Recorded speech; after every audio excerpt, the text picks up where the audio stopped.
నమస్తే టీసాట్ ప్రేక్షకులు అండ్ పోటీ పరీక్షలు ప్రిపేర్ అవుతున్న అభ్యర్థులకి 2019కి సంబంధించి జాతీయ అంశాలు. ఈ 1 ఇయర్ కరెంట్ అఫైర్స్ తీసుకున్నా కానీ జాతీయ అంశాలకు సంబంధించి అతి ముఖ్యమైన టాపిక్స్ ఈ 2019 ఫిబ్రవరిలో ఉన్నాయి. ఇది కేంద్ర ప్రభుత్వ పథకాలు 2 కొత్తగా స్టార్ట్ కావడం, శ్రమయోగి మాన్ధన్ యోజన అండ్ కిసాన్ సమ్మాన్ నిధి, అండ్ గతంలో ప్రారంభించిన ఒక కేంద్ర ప్రభుత్వ పథకానికి మనకి 100% లక్ష్యాన్ని సాధించడం, ఇట్లాంటి అంశాలతో మనకు 2019 ఫిబ్రవరి అత్యంత ప్రాముఖ్యతను సంతరించుకుంది. దానిలోనే ఫస్ట్ ఇష్యూ వచ్చేసి భారత్లో 100% విద్యుదీకరణ. స్వతంత్రం వచ్చి 70 సంవత్సరాలు అయినప్పటికీ ఇంకా కొన్ని గ్రామాలకు విద్యుత్ సౌకర్యం లేకపోవడం అనేది మన భారతదేశంలో ఉన్న మౌలిక సదుపాయాల ఏర్పాటులో జరిగిన లోపానికి ఒక ఉదాహరణగా చెప్పుకోవచ్చు అన్నమాట. దీన్ని ఓవర్కమ్ చేయడానికి ఎన్డీఏ ప్రభుత్వం మనకి ఒక పథకాన్ని స్టార్ట్ చేసింది. 2017 సెప్టెంబర్ 25న ఆ పథకం ప్రారంభించబడింది.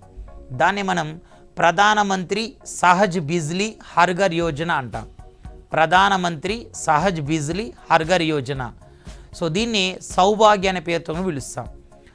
దీన్ని 2017 సెప్టెంబర్ 25వ తేదీన ప్రారంభించారు.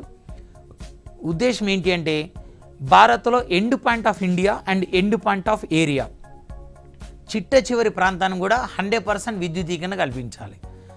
చాలామంది విద్యుత్ సౌకర్యం కల్పించకపోవడానికి కారణం ఏంటి? అసలు గ్రామాలకు విద్యుత్ సౌకర్యం లేకపోవడం. అరుణాచల్ ప్రదేశ్ లాంటి కొన్ని కొండ ప్రాంతాలు ఉన్నాయి, అసలు అక్కడ విద్యుత్ సౌకర్యాలు లేవు. అక్కడికి కూడా ఇవ్వాలి. దీని ఉద్దేశం అది. దీన్ని ఏమేస్తారు, ఎవరైతే ఒక లబ్ధిదారుడు ఉన్నాడో, కన్జ్యూమర్ ఉన్నారో, ఆయన కనుక అప్లికేషన్ పెట్టుకున్నట్టుంటే దాని ప్రకారం ఆయనకు కొన్ని ఫెసిలిటీస్ ఇస్తారు. ఏంటా ఫెసిలిటీస్ అంటే మనకి ఉచిత మీటర్ అండ్ ఉచిత సర్వీస్ వైర్ అండ్ ఉచితంగా 5 ఎల్ఈడి బల్బులు, అండ్ దాంతోపాటు ఒక ఉచిత ఫ్యాన్ అండ్ ఉచిత డీసీ ఎలక్ట్రిక్ ప్లగ్, ఇవన్నీ ఇస్తారు. మామూలు ఒక లబ్ధిదారుడు జనరల్గా మీటర్కి అప్లికేషన్ పెట్టుకుంటే 3,000 రూపాయలు అవుతాయి. అండ్ ఆ తర్వాత సర్వీస్ వరకు 1,500 అవుతాయి. 5 ఎల్ఈడి బల్బులకు బల్బుకు ఒక 150 రూపాయలు చొప్పున వేసుకున్నా ఇలా పెరుగుతూ పోతుంది బడ్జెట్. ఈ బడ్జెట్ను ఒక లబ్ధిదారుడు భరించలేకపోతున్నాడు కాబట్టి ఆయనకు విద్యుత్ సౌకర్యం ఇవ్వాలి. అండ్ విద్యుత్ సౌకర్యం ఇవ్వడమే కాకుండా అతి తక్కువ విద్యుత్ ఉపయోగించుకునే విధంగా అత్యున్నత సాంకేతిక కలిగిన ఎల్ఈడి బల్బులను అందజేయాలి. ఎల్ఈడి అంటే మనకు లైట్ ఎమిటింగ్ డయోడ్ అన్నాం. గతంలో మనకు సాధారణ బల్బు వాడేవాళ్ళు. ఏది థామస్ ఆల్వా ఎడిసన్ కనుగొన్న టంగ్స్టన్ ఫిలమెంట్తో ఉన్న బల్బు వాడేవాళ్ళు. అది ఎక్కువ విద్యుత్ కన్వర్షన్ అవుతుంది కాబట్టి దాని ప్లేస్లో సిఎఫ్ఎల్ వచ్చింది, కాంపాక్ట్ ఫ్లోరోసెంట్ ల్యాంప్. అండ్ దాని ప్లేస్లో మళ్ళీ మనకు ప్రధానమంత్రి ఉజాల అనే పథకంలో భాగంగా ఎల్ఈడి బల్బులు అందజేశారు. అదే ఎల్ఈడి బల్బులను ఈ పథకంలో భాగంగా అందజేస్తున్నారు. అయితే లక్ష్యం ఏంటంటే 2017 సెప్టెంబర్ 25న ప్రారంభించబడ్డ పథకం 2019 మార్చి 31 వరకు 100% విద్యుదీకరణ పూర్తి కావాలి. కానీ 2019 మార్చి 31 టార్గెట్ కన్నా ముందే 2019 జనవరి 25 నాడే మన భారత ప్రభుత్వం లక్ష్యాన్ని సాధించింది. అండ్ అనదర్ ఇష్యూ 6.23 కోట్ల ఎల్పిజి కనెక్షన్ల పంపిణీ అన్నాం. మనకు వంట చెరుకు వాడడం అనేది అడవుల నరికివేతకు కారణంగా నిలుస్తున్నది. వంట చెరుకు కోసం అడవుల నరికివేత గురవుతున్నారు అంటే మనకి గతంలో వంట చెరుకు కోసం చిన్న ఎండు పుల్లల సేకరణ జరిగేది. కానీ ఆ తర్వాత సంవత్సరానికి సరిపడా కట్టెలను ఒకటేసారి తీసుకొని ఏర్పాటు చేసుకొని అలవాటు పెరిగిన తర్వాత ఒక పెద్ద చెట్టు నరకడం, ఒక ఊళ్ళో 400 కుటుంబాలు ఉంటే సంవత్సరానికి 400 వృక్షాలు నీలమట్టం కావడం జరుగుతుంది. దాన్ని ఓవర్కమ్ చేయడానికి ఏం చేశారు, ప్రజలందరికీ సబ్సిడీతో సిలిండర్స్ ఇస్తున్నారు. అయితే సబ్సిడీ సిలిండర్లు పక్కదారి పట్టడం అండ్ కొత్తగా పేదవాళ్లకు సబ్సిడీ కనెక్షన్లు ఇద్దామనే కారణంతో ప్రభుత్వం ముందడుగు వేయలేకపోవడంతో మోడీ ప్రభుత్వం వచ్చిన తర్వాత మొత్తం 3 పథకాలను ప్రవేశపెట్టింది. అదేంటంటే ఒకటి, first one give it up. ఎవరైతే ధనవంతులు ఉన్నారో వాళ్ళు సబ్సిడీ సిలిండర్లు వాడుతున్నారు, ఆ సబ్సిడీ సిలిండర్లను కనుక స్వచ్ఛందంగా వెనక్కిస్తే అది మేము పేదవాళ్ళకి ఇస్తాం. పేదవాళ్ళ కుటుంబాల్లో ఒక వెలుగు వస్తుంది, అది కూడా దేశ సేవ కిందికే వస్తుంది. Without investigation, without riding, without enquiry మీరు స్వచ్ఛందంగా వెనక్కి ఇవ్వండి అని అనగానే ఈ పథకంలో భాగంగా 20 మిలియన్ల మంది తమ కనెక్షన్లు వెనక్కిచ్చారు. అంటే 2 కోట్ల మంది. ధనవంతుల నుంచి సబ్సిడీ సిలిండర్లను వెనక్కి తీసుకోవడమే గివ్ ఇట్ అప్. ఇప్పుడు మోడీ ప్రభుత్వం 2వ పథకం ప్రవేశపెట్టి అదేంటంటే ప్రధానమంత్రి ఉజ్వల యోజన. ఉజ్వల అంటే బ్రైటనింగ్ అని అర్థం వస్తుందన్నమాట. అంటే గివ్ ఇట్ అప్లో వెనక్కి తీసుకున్న 2 కోట్ల కనెక్షన్లకు అదనంగా మరికొన్ని కలిపి మొత్తం 5 కోట్లు ఇవ్వాలని అనుకున్నారు. కానీ ఆల్రెడీ 5 కోట్ల కనెక్షన్లు డిస్ట్రిబ్యూషన్ అయిపోయినాయి. దాంతో మళ్ళీ 2018 బడ్జెట్లో ఏం చేశారు, ఈ గివ్ ఇట్ అప్లో సేకరించిన కనెక్షన్లకు 2 కోట్లకు అదనంగా 3 కోట్లు కాదు, అదనంగా 6 కోట్లు కలిపి మొత్తం 8 కోట్ల కనెక్షన్లు పేదలకు ఇవ్వాలి అని టార్గెట్ పెట్టారు. ఇది ఉచితంగా 100%, దీని కోటా అంటూ ఉండదు. సో ఎవరైతే తెల్ల రేషన్ కార్డుదారులు ఉన్నారో వాళ్ళందరూ ఫ్రీగా గ్యాస్ కనెక్షన్, సబ్సిడీ కనెక్షన్ తీసుకోవచ్చు. సో ఏ రాష్ట్రానికైనా అండ్ ఏ ప్రాంతానికైనా వర్తిస్తుంది. ఇది 2016 మే 1న ప్రారంభమైంది పథకం. సో అయితే ఇప్పటి వరకు దీనిలో 6.23 కోట్ల ఎల్పిజి కనెక్షన్లు పంపిణీ జరిగిపోయాయి. అంటే ఆల్రెడీ మనం 5 కోట్ల టార్గెట్ పూర్తి చేసుకున్నాం. ఇది కొత్తగా మరింత టార్గెట్ పెంచినాం, దానికి రీచ్ అవుతున్నాం. అత్యధికంగా సో మనకి ఉత్తరప్రదేశ్లోనే 1,08,00,000 కనెక్షన్లు తీసుకున్నారు. దేశ జనాభాలో అప్రాక్సిమేట్గా 20% ఉన్న ఉత్తరప్రదేశ్ దీనిలో 20% వరకు కూడా సో మనకి లబ్ధిదారుడికి మిగిలిపోయాయి. ఆ తర్వాత నెక్స్ట్ అనదర్ ఇష్యూ హీరా నినాదం. హీరా సో రీసెంట్గా త్రిపుర పర్యటనకి వెళ్ళిన మోడీ సో మొత్తం ఈశాన్య రాష్ట్రాలు 7 ఉన్నాయి. 7 రాష్ట్రాల్లో బీజేపీ ప్రభుత్వం 4 రాష్ట్రాల్లో కొనసాగుతుంది.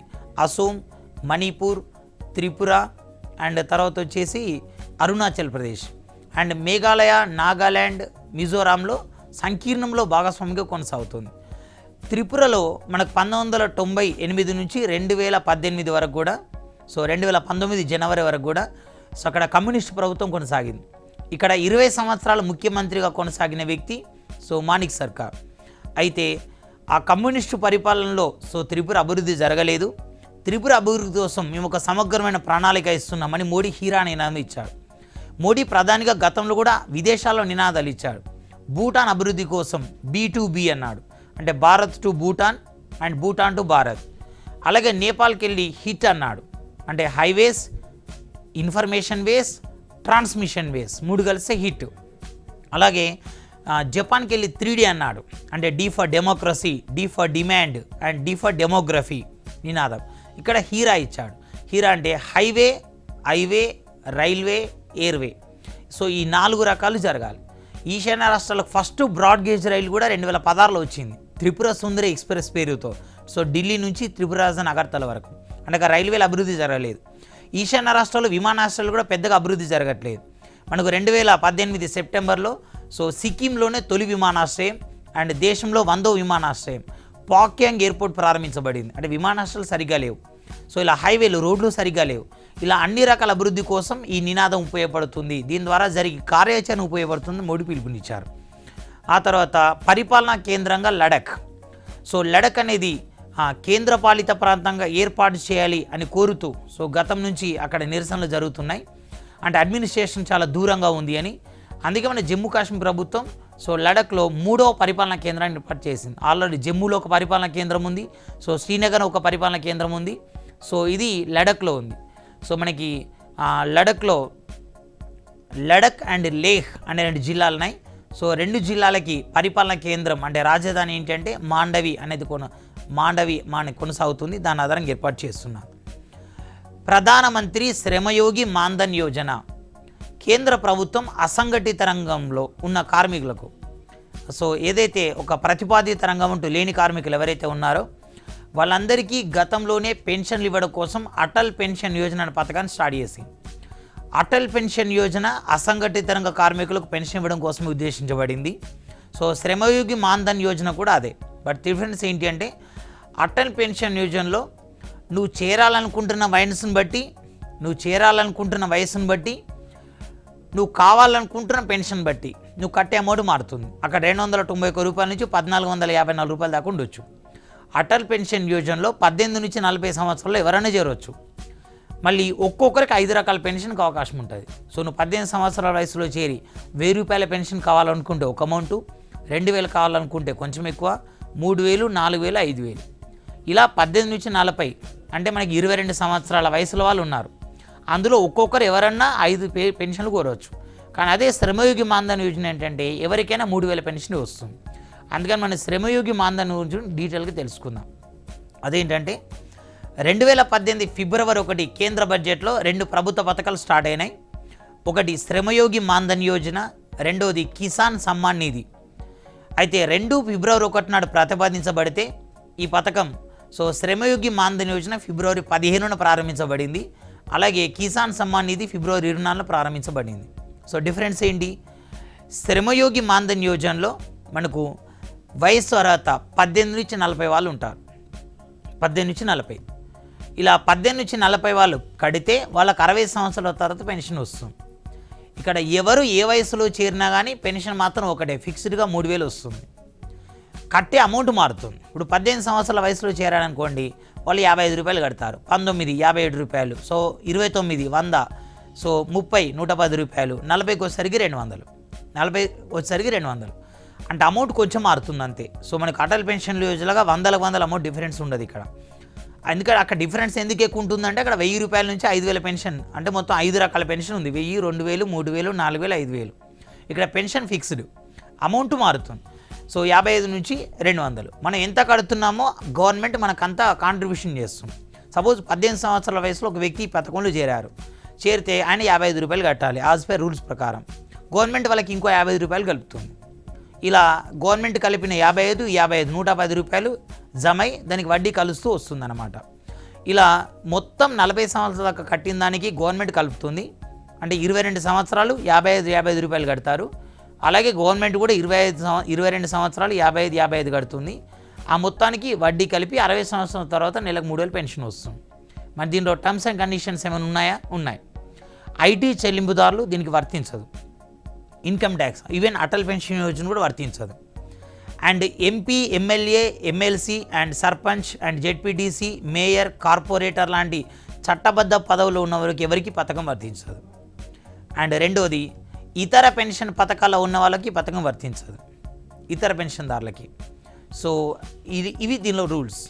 మరి ఎవరికి వర్తిస్తుంది అంటే సో రిక్షా పుల్లర్స్ అండ్ తర్వాత daily labours and street vendors అంటే వీధి వ్యాపారులు, వీళ్ళకి పథకం వర్తిస్తుంది. అయితే ఈ పథకంలో మొత్తం మ్యాక్సిమం 22 సంవత్సరాల వరకు కట్టాల్సి ఉంటుంది 18 సంవత్సరాల వయసులో చేరిన వాళ్ళు. అదే 40 సంవత్సరాల వయసులో చేరిన వాళ్ళే 18 సంవత్సరాల వయసులో చేరిన వాళ్ళైతే సో అమౌంట్ మనకి 22 ఇయర్స్ పే చేయాలి. 18 సంవత్సరాల వయసులో చేరిన వాళ్ళు మనకు అమౌంట్ 42 ఇయర్స్ పే చేయాలి. సో అదే మనకి 40 సంవత్సరాల వయసులో చేరిన వాళ్ళు 20 ఇయర్స్ పేమెంట్ చేస్తారు. అయితే ఒక వ్యక్తి 10 సంవత్సరాల లోపే ఈ పథకం నుంచి బయటికి రావాలనుకుంటున్నాడు. సపోజ్ 18 సంవత్సరాల వయసులో ఒక పర్సన్ దీనిలో జాయిన్ అయ్యారు. ఆమె 10 ఇయర్స్ కన్నా లోపే బయటికి రావాలనుకుంటున్నారు. అప్పుడు ఆయనకి ఎంత ఇస్తారు అంటే ఆయన 10 ఇయర్స్ లోపు ఎన్ని సంవత్సరాలు అయితే ఉందో, ఆయన ఎన్ని రోజులు అయితే కట్టాడో ఆయన కట్టిన అమౌంట్ మాత్రమే ఆయనకు వస్తుంది.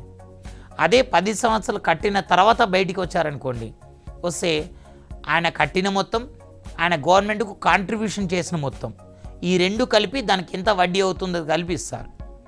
ఒకవేళ పర్సన్ 60 సంవత్సరాలలోపే చనిపోయారనుకోండి, అప్పుడు ఆయన కట్టిన మొత్తం అండ్ తర్వాత గవర్నమెంట్ కాంట్రిబ్యూషన్ చేసిన మొత్తం అండ్ దానికి వచ్చిన వడ్డీ సో కలిపి ఇస్తారు ఏది నామినీకి.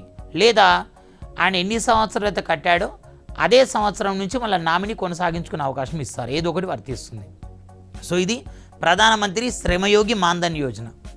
పుల్వామా దాడి మనకి 2019 ఫిబ్రవరి 14న జమ్మూ కాశ్మీర్లో సో మనకి పుల్వామా జిల్లా అవంతిపుర వద్ద సో శ్రీనగర్కి 13 కిలోమీటర్ దూరంలో సో జైషే ఏ మహమ్మద్ అనే ఉగ్ర సంస్థ దాడికి పాల్పడింది. దీనిలో 44 మంది సిఆర్పిఎఫ్ జవాన్లు చనిపోయారు. 1999 డిసెంబర్ 31న సో నేపాల్ విమానాన్ని హైజాక్ చేయడం ద్వారా భారత్ జైలు నుంచి సో తప్పించుకున్న అంటే విడిపించబడ్డ ఉగ్రవాది మసూద్ అజర్ దీన్ని స్థాపించాడు.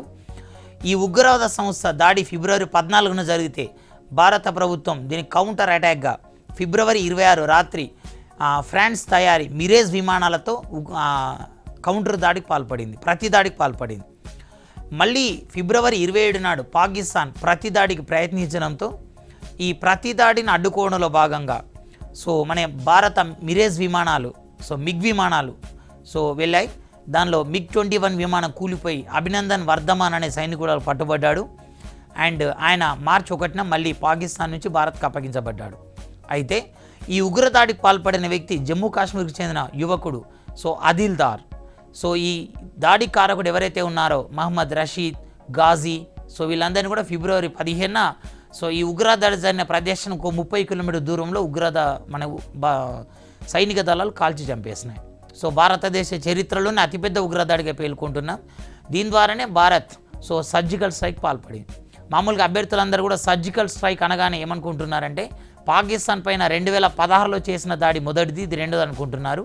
ఈ రెండింటికన్నా ముందు కూడా మోడీ ప్రభుత్వం ఇంకో సర్జికల్ స్ట్రైక్ నిర్వహించింది. ఏది అసోంలో బోడో ఉగ్రవాదులు దాడులకు పాల్పడుతూ మయన్మార్ ప్రాంతంలో దాక్కుంటున్నారు. అక్కడ కూడా మనం చేసినాం. కాకపోతే దానికి దీనికి తేడా ఏంటంటే అక్కడ మయన్మార్ భూభాగంలో మన సర్జికల్ చేపట్టినప్పుడు ఆ దేశ పర్మిషన్ ఉంది. అంటే మన సైనిక దళాలు మయన్మార్ భూభాగంలోకి ఎంటర్ అయ్యేటప్పటికే 1 గంట ముందే వాళ్ళు ఆ 20 కిలోమీటర్ల వరకు భూభాగాన్ని ఖాళీ చేసి వెళ్ళిపోయారు. అంటే ఇప్పుడు ఆ 20 కిలోమీటర్ల నుంచి ఈ సరిహద్దు వరకు ఉన్న వాళ్ళంతా ఉగ్రవాదులే. దాంతో మన సైన్యం అట్టుబెట్టి వచ్చేసింది. అండ్ ద్వితీయ భాషగా సంస్కృతం. మొత్తం మన దేశంలో అధికార భాషలు 22 ఉన్నాయి. దానిలో ప్రాచీన భాషలు 6 ఉన్నాయి. ఏ భాషనైతే గత 1000 సంవత్సరాల నుంచి కొనసాగుతున్నట్టు చారిత్రక ఆధారాలు ఉంటాయో దాన్ని మన ప్రాచీన భాషగా చెప్తూ ఉంటాం. దేశంలో ప్రాచీన భాషా హోదా పొందిన తొలి భాష తమిళం, ఆ తర్వాత సంస్కృతం, ఆ తర్వాత తెలుగు, కన్నడం, మలయాళీ అండ్ తర్వాత ఒడియా. మొత్తం 6 భాషలు ఉన్నాయి. ఫస్ట్ తమిళం, ఆ తర్వాత ఒడియా. అయితే రీసెంట్గా హిమాచల్ ప్రదేశ్ ప్రభుత్వం ఈ సంస్కృతాన్ని ద్వితీయ భాషగా గుర్తించింది. అయితే సంస్కృతాన్ని ద్వితీయ భాషగా గుర్తించిన దేశంలోని 2వ రాష్ట్రం హిమాచల్ ప్రదేశ్. ప్రస్తుతం ఈ భాషగా గుర్తించింది కరెక్టే, కానీ ఈ ప్రత్యేకత పొందిన తొలి రాష్ట్రం ఏంటంటే మనకి ఉత్తరాఖండ్ గుర్తించింది. దేశవ్యాప్తంగా 112 టోల్ ఫ్రీ నెంబర్. ఇటీవల ఎగ్జామ్స్లో అభ్యర్థులకి టోల్ ఫ్రీ నెంబర్స్ మీద క్వశ్చన్లు వస్తున్నాయి. ఒక ప్రభుత్వ ఉద్యోగి కావాలనుకుంటున్న అభ్యర్థి ప్రభుత్వానికి ప్రజల మధ్య ఎన్ని రకాల కనెక్టివిటీ ఛానల్స్ ఉంటాయో అన్నిటి మీద కాన్సన్ట్రేషన్ కలిగి ఉండాలి. అంటే పథకాలు, వాటి టోల్ ఫ్రీ నెంబర్లు అండ్ ఉద్దేశించబడిన మొబైల్ అప్లికేషన్లు అండ్ వాటి కోసం ప్రవేశపెట్టబడిన వెబ్సైట్స్ లేదా వాటి కోసం ప్రవేశపెట్టబడిన రకరకాల టెక్నాలజీ ఇన్స్ట్రుమెంట్స్ ఏమైతే ఉంటాయో వాటి మీద అవగాహన కలిగి ఉండాలి. రీసెంట్గా మనకి 2019 మార్చిలో ఏపీ కానిస్టేబుల్ మెయిన్స్ ఎగ్జామ్ జరిగింది. వాళ్ళకి ఏమన్నాడంటే రీసెంట్గా ఎన్నికల సందర్భంగా నేత అనే మొబైల్ అప్లికేషన్ ప్రవేశపెట్టబడింది. ఈ నేత అనే మొబైల్ అప్లికేషన్లో నేత అనే పదాన్ని విస్తరించండి అన్నాడు. నేషనల్ ఎలక్టోరల్ ట్రాన్స్ఫర్మేషన్ అప్లికేషన్ నేత. మనకి ఎన్నికల సందర్భంగా రకరకాలు వచ్చినాయి. విజిల్ వచ్చింది, సిటిజన్ విజిల్, నేత national electoral transformation and application. అలాగే ఈ మధ్యలో ఎన్నికల పరిశీలన కోసం అబ్జర్వర్ అనే మొబైల్ అప్లికేషన్ కూడా రూపొందించారు. అబ్జర్వర్. అలాగే టోల్ ఫ్రీ నెంబర్స్ మీద కూడా క్వశ్చన్లు అడుగుతున్నాడు. మన గతంలో 2008 ఉమ్మడి రాష్ట్రంలో గ్రూప్ 2లో క్వశ్చన్ అడిగాడు. ఏమని? Kisan call centre toll free number ఎంత అని. అలాగే గతంలో చాలా అడిగాడు. ఏది మన చైల్డ్ డెవలప్మెంట్ ప్రాజెక్ట్ ఆఫీసర్ వాళ్ళకి బాల కార్మిక వ్యవస్థ కోసం ఎంత టోల్ ఫ్రీ నెంబర్ ఉంది అన్నాడు. 1098. అలా ఒక్కొక్క దానికి ఒక్కొక్క నెంబర్ ఉంది. ఇప్పుడు ఎల్పిజి ఫిర్యాదుల కోసం 1906, బాల్య వివాహాల కోసం 1098 అండ్ కిసాన్ కాల్ సెంటర్ కోసం 1551. ఇలా రకరకాలు ఉన్నాయి.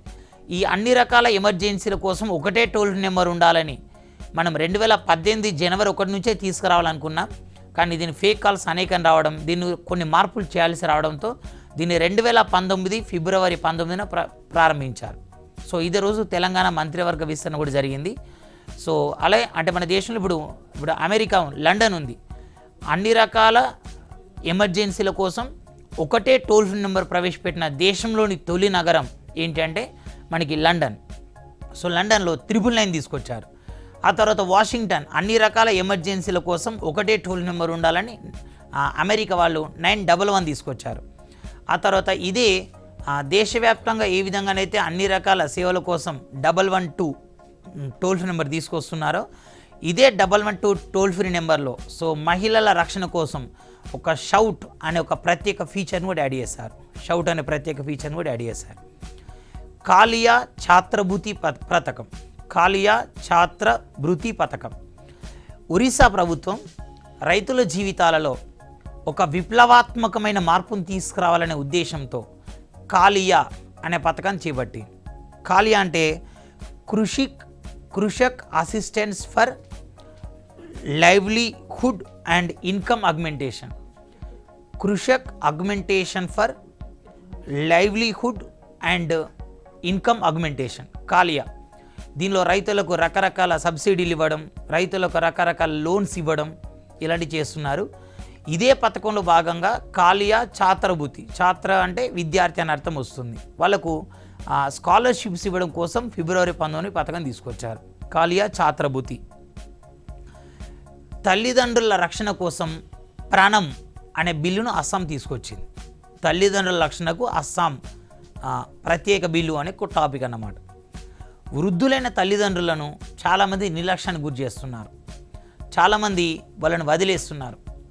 సో వృద్ధాప్య దశలో సో నిస్సహాయ స్థితిలో ఉన్న వాళ్ళు ఎవరైతే ఉన్నారో సో వాళ్ళందరూ కూడా వాళ్ళ జీవితానికి ఎటువంటి ఒక ఇబ్బందికర పరిస్థితి లేకుండా ఉండడం కోసం ప్రభుత్వాలకు అనేక విన్నపాలు వస్తున్నాయి. దాంతో వీళ్ళు ప్రాణం అనే బిల్లు తీసుకొచ్చారు. ప్రాణం అంటే parents responsibility and norms for accountability and monitoring. ప్రాణం PRA అంటే పేరెంట్స్ రెస్పాన్సిబిలిటీ, NAM అంటే norms for accountability and monitoring. So అనే దాన్ని తీసుకొచ్చారు. దీని ద్వారా ఏం చేస్తున్నారంటే ప్రభుత్వ ఉద్యోగులు అండ్ ప్రైవేట్ ఉద్యోగులు అండ్ కార్పొరేషన్ ఉద్యోగులు మొత్తం ఈ ముగ్గురు కూడా ఇదే చట్టాన్ని తీసుకొస్తున్నారు. ఎవరైతే తల్లిదండ్రులు సో తమకు ఇబ్బందికర పరిస్థితి ఉంది అని ఎవరైతే ప్రభుత్వాన్ని వినియోగించుకుంటారో ఏ ఎంప్లాయీ శాలరీ నుంచైనా 10 నుంచి 15% వరకు తగ్గింపు చేసి సో దాన్ని వీళ్ళకి ఇచ్చేస్తారన్నమాట. అది ప్రాణం. మన దేశంలో ఇట్లా వయోవృద్ధులైన తల్లిదండ్రుల రక్షణకు ఒక ప్రత్యేక బిల్లును తీసుకొచ్చిన దేశంలోని ఏకైక రాష్ట్రం, తొలి రాష్ట్రం కూడా అస్సాం మాత్రమే. ఆ తర్వాత అనదర్ వన్ జాతీయ యుద్ధ స్మారకం, నేషనల్ వార్ మెమోరియల్. మనకి ఢిల్లీలో ఉన్న ఇండియా గేట్ ఏదైతే ఉందో ఆ ఇండియా గేట్ వద్ద దీన్ని నిర్మించారు. మొత్తం 40 ఎకరాలు నిర్మించారు. రామ్జీ వి సుతార్ అనే వ్యక్తి దీని శిల్పిగా పనిచేశాడు. 2019 ఫిబ్రవరి 25న మోడీ దీన్ని ప్రారంభించారు. 40 ఎకరాల్లో నిర్మించిన ఈ national war memorial so budget ఎంత అంటే 176 కోట్లు. దీనిలో మొత్తం 40 గోడలను ఏర్పాటు చేశారు, 16 గోడలు ఏర్పాటు చేశారు. సో ఈ 16 గోడలపైన 25,946 పేర్లు అంటే యుద్ధంలో మరణించిన సైనికులు. సో శాంతి స్థాపనలో భాగంగా కానీ లేదా భారత ప్రత్యేక ఆపరేషన్లో కానీ చనిపోయిన సైనికులు ఎవరైతే ఇప్పటివరకు ఉన్నారో 25,946 మంది సైనికుల పేర్లు.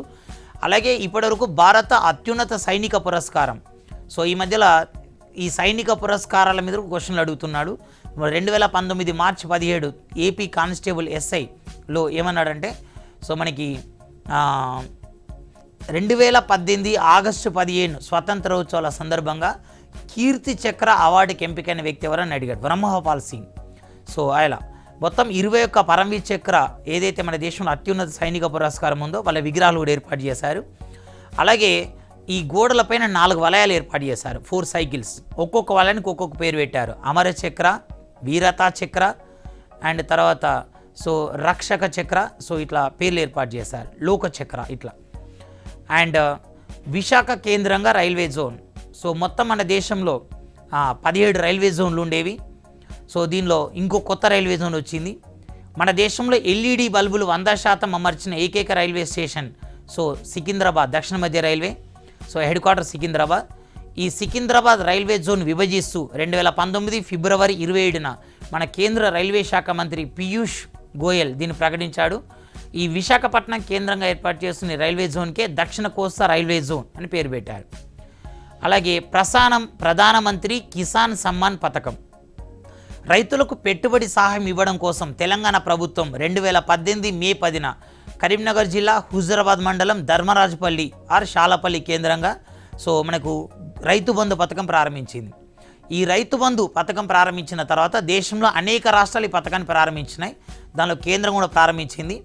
ఇది 2019 సో మనకి ఫిబ్రవరి 1 బడ్జెట్లో ప్రతిపాదించారు. బట్ ఫిబ్రవరి 24న ప్రారంభించారు ఉత్తరప్రదేశ్లోని గోరఖ్పూర్లో. 2018 డిసెంబర్ 1 నుంచి వర్తిస్తుంది. అంటే 2018 డిసెంబర్ 1 నుంచి 2019 మార్చి 31కి ఒక టర్మ్. అలాగే మార్చి 31 నుంచి ఏప్రిల్, మే, జూన్ 31కి ఇంకో term. July, August, September, October ఇంకో టర్మ్. సో ఇలా మొత్తం 4 భాగాలు చేసి పడేశారన్నమాట. సో మార్చి వరకు ఏప్రిల్, మే, జూన్, జూలై ఒకటి, ఆ తర్వాత ఆగస్టు, సెప్టెంబర్, అక్టోబర్, నవంబర్ ఇంకొకటి. మొత్తం 6,000 రూపాయలను 3 దశల్లో ఇస్తున్నారు. 6,000 రూపీస్ 3 దశల్లో ఇస్తున్నారు. సో అలాగే ఇలాంటి పథకం ఏపీ ప్రభుత్వం కూడా తీసుకొచ్చింది. సో దాన్ని ఏమంటామంటే అన్నదాత సుఖీభవ. సో కేంద్ర పథకం 5 ఎకరాల కన్నా లోపున్న రైతులకు వర్తిస్తుంది. అలాగే ఏపీ ప్రభుత్వం 5 ఎకరాల కన్నా లోపున్న వాళ్ళకు, 5 ఎకరాల కన్నా ఎక్కువ ఉన్న వాళ్ళకు 2 భాగాలుగా ఇస్తుంది.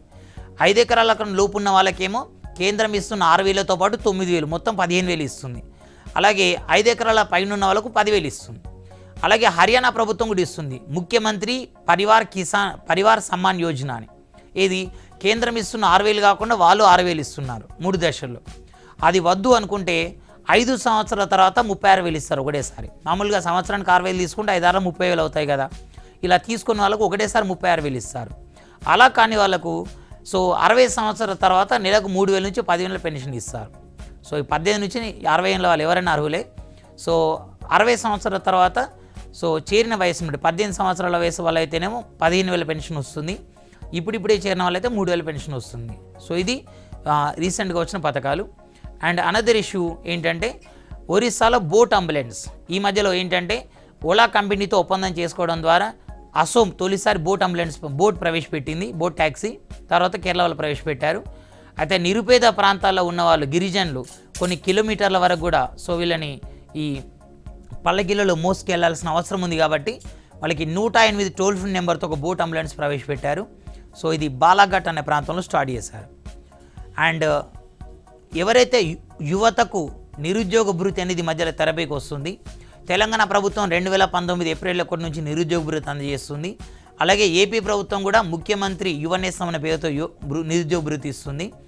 ఇటీవలే సో పదవిలోకి వచ్చిన మధ్యప్రదేశ్ ముఖ్యమంత్రి కమల్నాథ్ అక్కడ యువతకు ఎంతో కొంత అసిస్టెన్స్ ఉండాలని వాళ్ళకు కూడా ఉపాధి హామీ లాంటి ఒక పథకాన్ని ప్రవేశపెట్టారు. అదే ముఖ్యమంత్రి యువ స్వాభిమాన్ యోజన. సో 21 నుంచి 30 సంవత్సరాల అర్హులు మినిమం 100 రోజులు పని కల్పిస్తారు. ఈ 100 రోజుల పనిలో సో నెలకు 13,500 అంటే 13,500 యావరేజ్గా లభిస్తుంది. సో ఇది మనకి 2019 ఫిబ్రవరికి సంబంధించిన జాతీయ అంశాలు. అండ్ మరిన్ని కరెంట్ అఫైర్స్ కోసం ఫిబ్రవరికి సంబంధించిన అంశాల కోసం తర్వాత ఎపిసోడ్లో కలుద్దాం. So thank you, all the best.